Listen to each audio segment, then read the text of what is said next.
Welcome to our channel, ladies and gentlemen. Ruto continues with his development tour in Western. And that tour has elicited a lot of criticism, and people are saying that it was quite unnecessary. I don't know why people think that William Ruto should have not gone there himself, because apart from being the president, William Ruto is a politician. And what is in Ruto's mind now and what is controlling him now is the politician in him rather than the leader that he is in him, the leadership that is in him. Now, there are some shocking videos coming up that people who are supposed to attend those meetings are being paid money as little, as low as 200 Kenya shillings. Some TikTokers took that opportunity and they were hiding, taking the videos as people were being given money. Wanasema wanapewa ruabe. I want us to look at this, because if we will continue on this trend, then I cry for my beloved country. I thought the politics of tokenism would end, especially when people are complaining that they need to get rid of bad leadership. If we are not going to shun politics of bribery, ile ya kitu kidogo, then we will continue to vote in bad leaders and carry that burden for another 5 years, crying foul. Let us look at this video and tell me what you make out of it, because from where I am, let me just confess that I cannot authenticate. But these videos have been trending, and they're saying that people are being given, just like they're taking those videos live. Kindly take a look. Ani msukumano tu bana. Hata mpaka watu watakuchapana bana. Ani manzeni kubaya. Manzeni kubaya sana.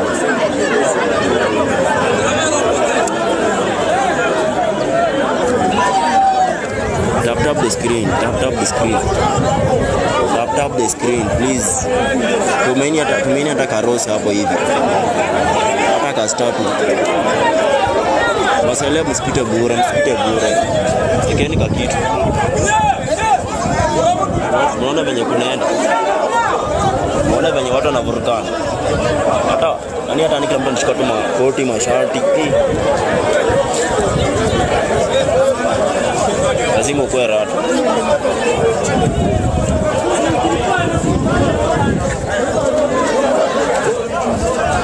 Hata kina mama walipanga line, wanataka tumuko tu bana. Ani ruabe tu bana. Bana, kwambia ni pesa bana, usiseme hivyo. Hiyo ni muko tu bana, ruabe. Kila mtu anapata ruabe, na tuko na watu wameanza hata vita, cheki hapo hivi. Na cheki. Kuna watu wanavurukana hapo hivi, wanachapa, yani wanafanya tu mambo hayo.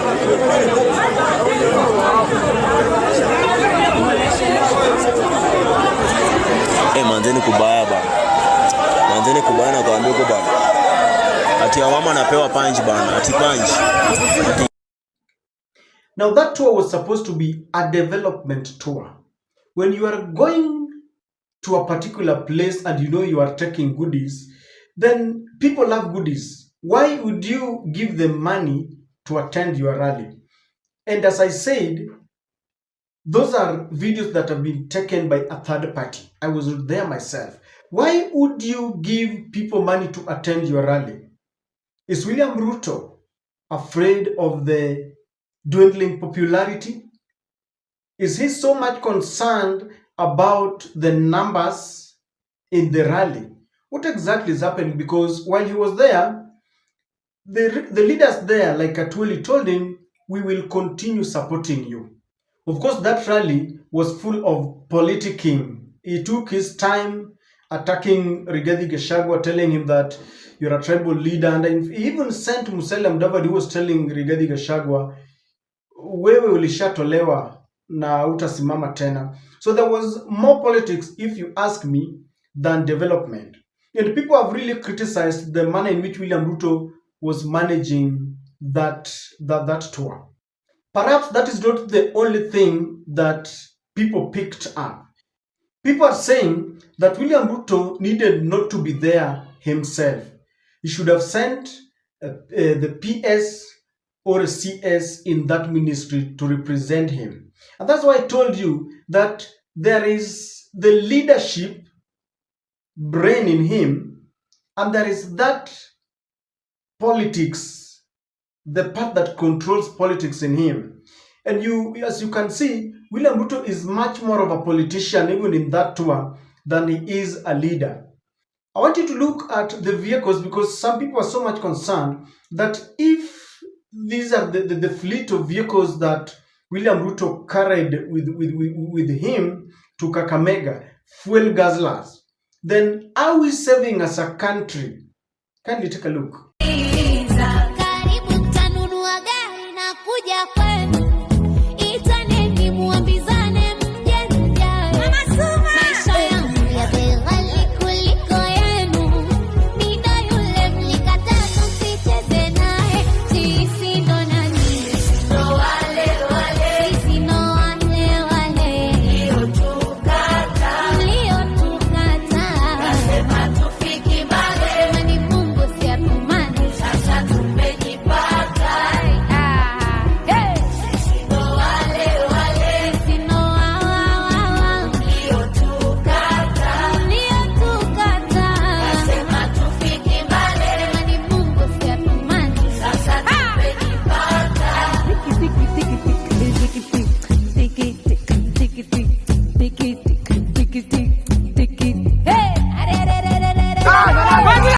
Ladies and gentlemen, if all those vehicles accompanied William Ruto to Kakamega, then I support those who are saying that William Ruto should have sent a minister, a PS, because the PSs are paid by taxpayers' money. And we must all agree that giving bonuses and inspecting roads and all that is not bad, but sometimes we need to minimize on local tour. That's what I call it. Do you remember during the Gen Z protest, William Ruto had said that he was going to minimize on this unnecessary spending, these tours? But another school of thought feels that a president should be in touch with the people. He should be on the ground to understand whether he's being given the correct report. I remember yesterday Selassie was telling Ruto that people who are around you, your closest allies, are lying to you that SHA is working, that the university funding model is working. And in that very breath, what if William Ruto challenges you that if I don't go to a place, then you will accuse me, maybe they could be giving me wrong information. So I need to be there myself. But you all know that William Ruto does not want any of his CSs to outperform him, because he thinks they will take political mileage. So he has to be there himself. And I also feel that William Ruto learned from Moi. And Moi used to be everywhere, building gabions, making sure that he interacted with people. In his very considered opinion, Moi felt that if he was on the ground, then people would not deceive him. Then he would take all the political mileage. Then he would know exactly what is happening. He would know which leader is more popular. He would know who to support. If you've grown horns, he would just come to a place. He had those roadside kind of declaration. If he realizes that Mr. X has grown horns, he will simply come to such a gathering and it says, ni huyu. So, ladies and gentlemen, people have really criticized the convoy of vehicles, the fuel that was used.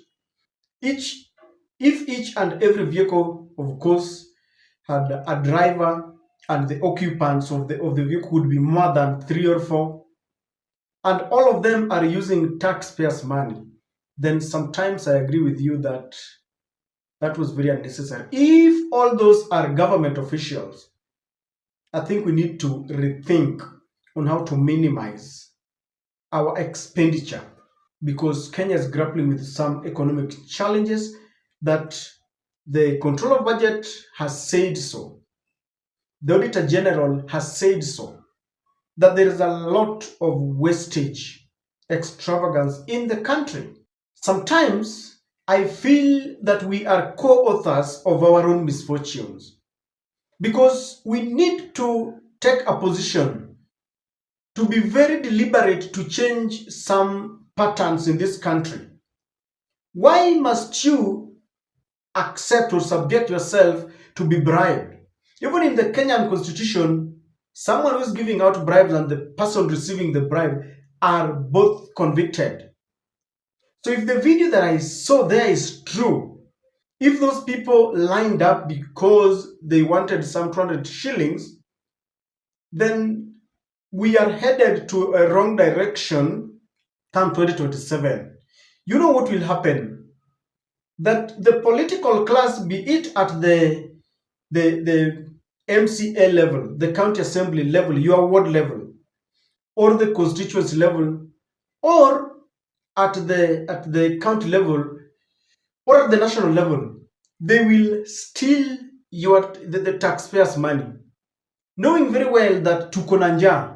Ikifika wakati wa campaign, pigeni foleni 200, 500 ama 1000, then we leave good leaders just because they don't have money. Someone was telling me that the election that we are headed to in 2027, people, very many people, businessmen are saving for it because people want to come in full swing. Did you know? Of course, I can't confirm this, but and I want to echo Fred Matiang'i that our politics is controlled by wash. You know what I mean if you have studied the politics in the country. And if it is true that wash was simply money laundering, if it is true that our politics is controlled by wash, by people who are involved in money laundering, then there's a lot of bribery coming in. So we really need to take a position. I don't know whether we still have conscience so that you can choose to take money, but you vote wisely. Because if these are people who are given money to go and be the cheer squad, no mavuvuzela, kelele, so that it can be seen that Ruto is really loved in Western, then it is very, very troubling as a country. We will not make that change. For us to make that change, ladies and gentlemen, you and I must decide very deliberately on what we want to do. We must not give the political class a chance to hoodwink us anymore, a chance to divide us on tribal lines, a chance to divide us along party lines. We really need to scrutinize our leaders.